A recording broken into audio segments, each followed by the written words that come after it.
Welcome sa ang Repair and Maintenance Management System. Sa ang Repair and Maintenance Management System, natay user manual or guide na nakabutang siya sa ang folder mga user manual and slash diagram. Sa ang diagram, naputay mga diagram no para mas dali siya masabtan sa flow sa ang system. And then actually daghan ni siya no kay namtay lima ka type of user or access. So sa una, ikatulo na mo din niyang presentation as a final project. Bali tulo na ka subject ang iyang gipresentan. Pinakauna is ang katong nasa last semester. So kibali kani nga system is gi-start siya develop ito pang last semester. So sa una, nag-start ko develop ani. Tulo pa lang ka klase sa atong user pero nanani sila kaning mga subsystem sa sulod.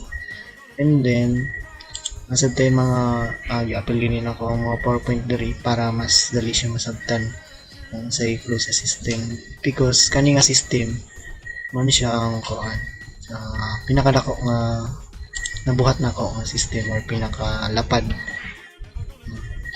And then sa to ang user guide no gigamit nato ng server is mo ni siya natay server type nga MariaDB, and then server 127 natay web server nga PHP version 8.2.4, and then PHP may admin version 5.2.1. so possible kung kani nga system is mudagan siya gamit ni siya nga mga version no. So kung may basin ng problema is mga version, so i-try ni mag-check ang mga version nga which is akong gigamit na actually kanina copy paste lang na ako diri sa version ako diri sa information diri sa XAMPP. So mas maayo og XAMPP na lang diretso imong i-install, automatic na siya tanan no with PHP server na. So para sa pag-run sa tong sa tong file, i-unzip lang nato ang zip nga file, and then i-paste nato dito sa ang htdocs htdocs dito sa tong XAMPP na directory kung asa ni mag-install ang imong XAMPP. And then i-open nimo ang imong control panel once na mag-run ka ani. So nalang diri ang ang guide. So i-check lang mo diri. And then sa tong system, start ta diri sa ang mga CRUD operation. Sa tong system, again sa tong system na sa tong dashboard, nakay makita nga diagram, navigation bar which is diri na mag-start sa asset. And then sa tong asset mag-add ta. Diri sa tong add, ato ang code diri sa add is simple lang no. Sa tong system wala tay mga framework no, sa backend framework wala, plain PHP, pati sa design plain CSS although natay mga JavaScript na library, mga JavaScript nga mga na atong ipang import. So ito rin discuss niya no. So itong pag-add no, mura niya itong code sa itong backend. Actually ang atong style sa itong web is nakakuan siya no, traditional which is isa lang ka server, and then display niya tanan ang front and back. So wala na tay client pa, ibali one server lang siya. Here's din ako. So mag-add ta pero atong kanina sa atong project overview, then mag-add ta na. Actually depende ang add button kung kaya ni available na to ang add button diri is because ang nakalagin is sa property custodian. So property custodian siya ang manage sa ato ang mga asset. Pag dili pod siya property custodian, parehani kuan siya technician, wala po'y button niya diri so kani siya ma-hide pud siya depende sa imong login session. So diri sa tong kuan index sa to ang asset para ma-hide na to ang katong mga button para ani sa ko add new and print no, mawala to siya pag dili ka pag dili custodian or admin, automatic to siya mawala gamit na to ang session nga global variable which is mo na itong ginagamit dito sa itong login.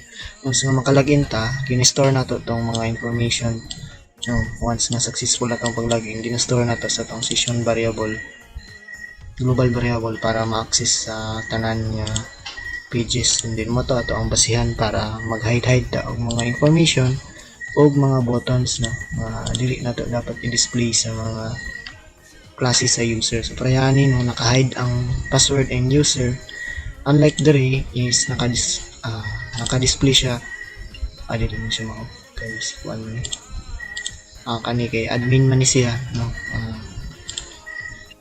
so naka-display ang iyang mga sensitive niya information.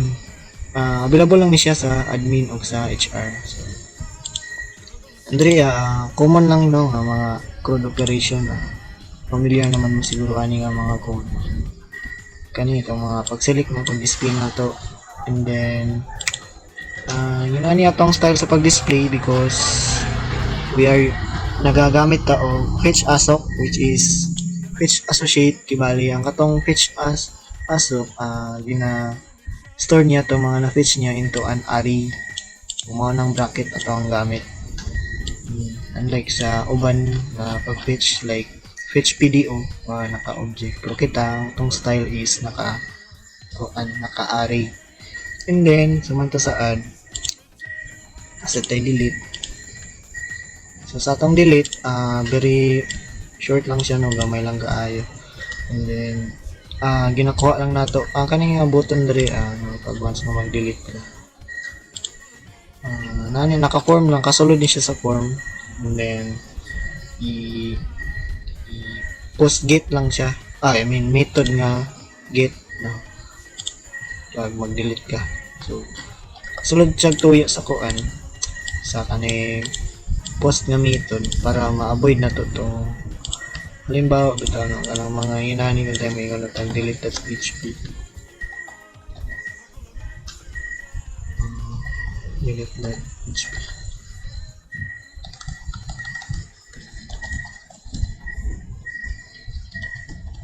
delete asset ba delete asset slash na to sa number. So pag mo na siya iko walay mahitabo, walay ma-delete basin ang good na user nga maginana pag ato ra i-parameter by parameter ang pag-delete.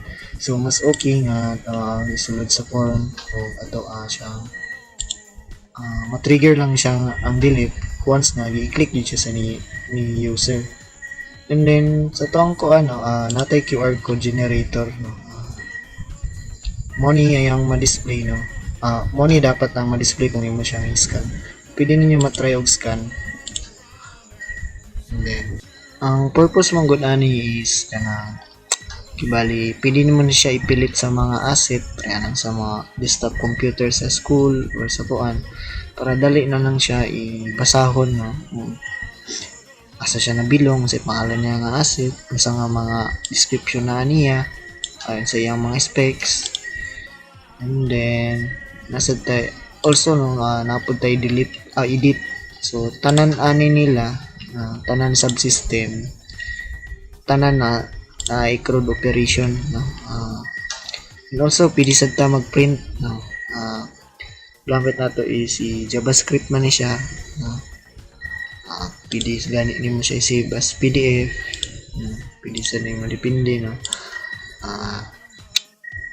and then nadri atong mga JavaScript na ipang upload no, natay mga QR code library or coder.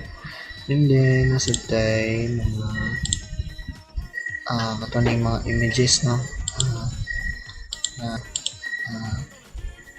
and then napod tay audio, no. So bawat click nato na siya sound, ambot lang og madungog ninyo.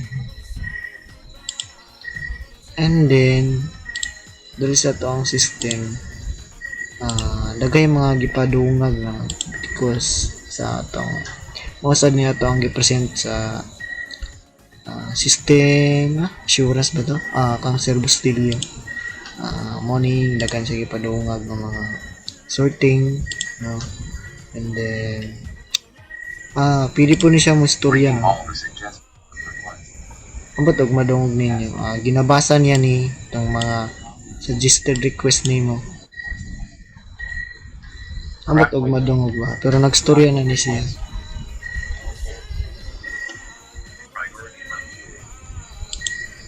And then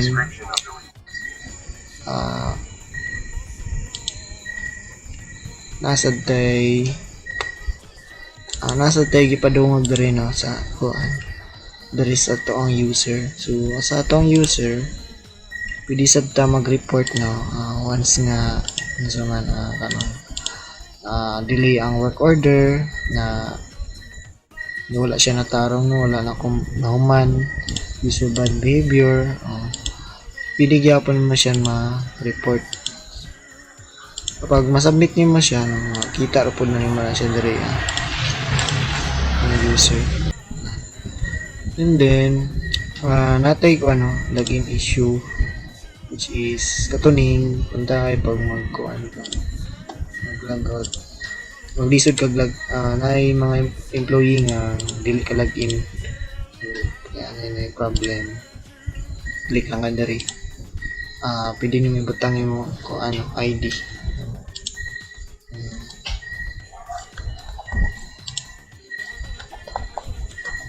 To kuan hindi not user pan, incorrect password, description.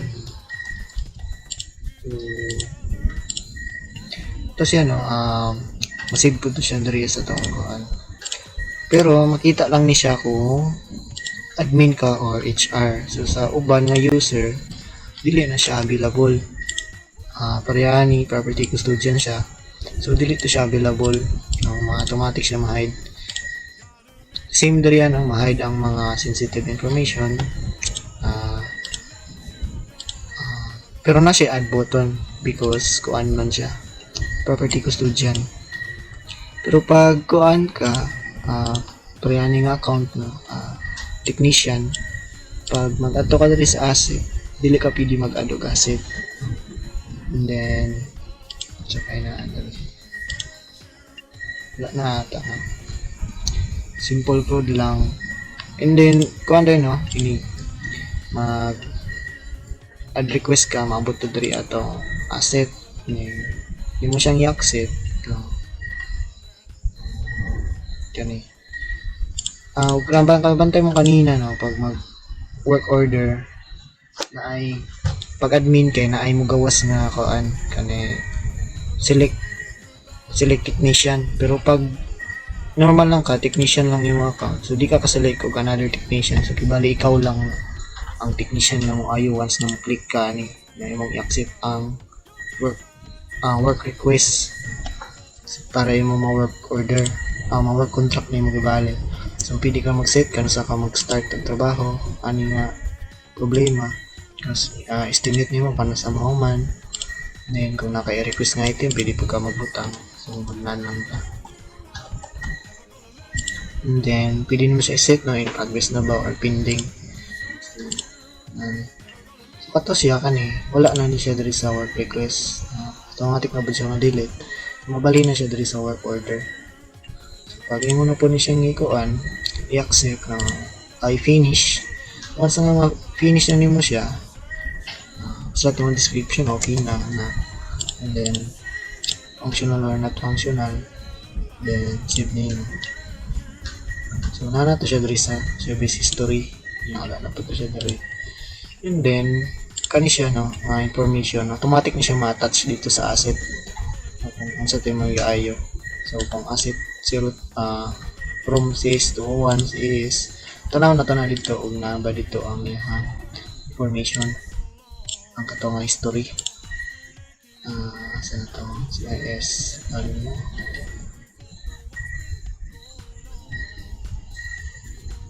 Saan ito? CIS building. Okay. So mga ni no. Kuan po diri no, attach po diri sa service history. Kasi dani no, ma-attach po na sa user kung isa tong naka-accomplish atong trabaho. So ma-attach, ma-credit po to niya. Butang po siyang account. And then, sa ito ang query no, anong mawala itong uban record once na mo i-accept ang katong ako. I-accept mo to siyang numbawa kaning order no.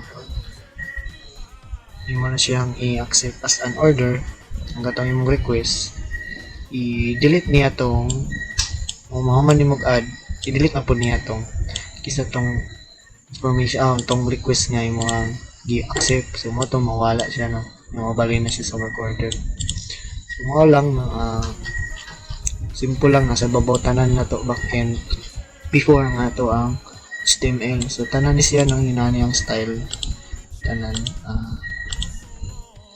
So diri apod na ubantay mo ani mo sa busab ang kuan ang kaning iyang color o ang iyang length sa iyang kuan priority level. Opening iyang code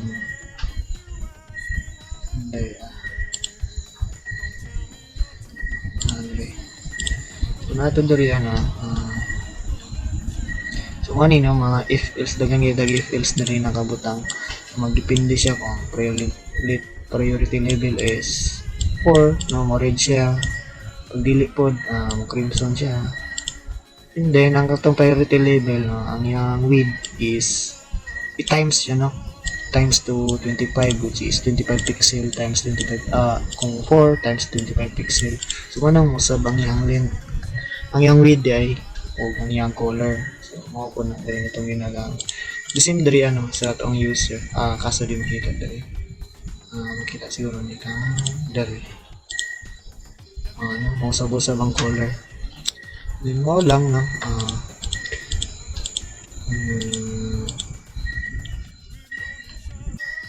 To din no, about pod sa to ang pag-upload sa mga image no, sa kaniyang mga file. Then once na magkuan ka, halimbawa kani nga code sa edit asset ba? Delete na. So diri ato ang backend ani gamit.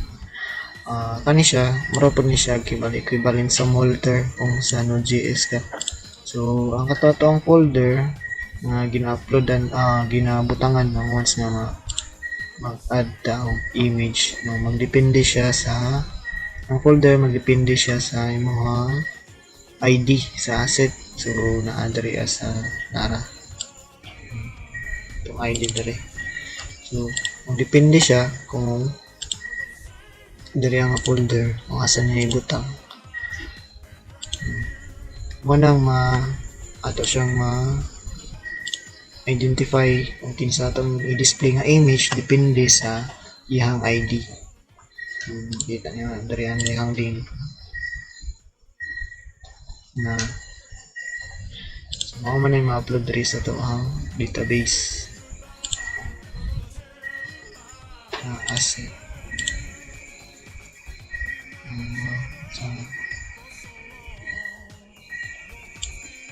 Maan sila no,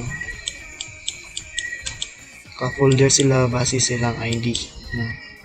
16 check na ba 16 ba ni isa. So pag namok na. So 16 pa lang yung folder. Kato lang wala naman kay special ani nga musog. So ginabalik-balik lang ang code sa bawat subsystem. And then wala tayong mga calculation only data lang.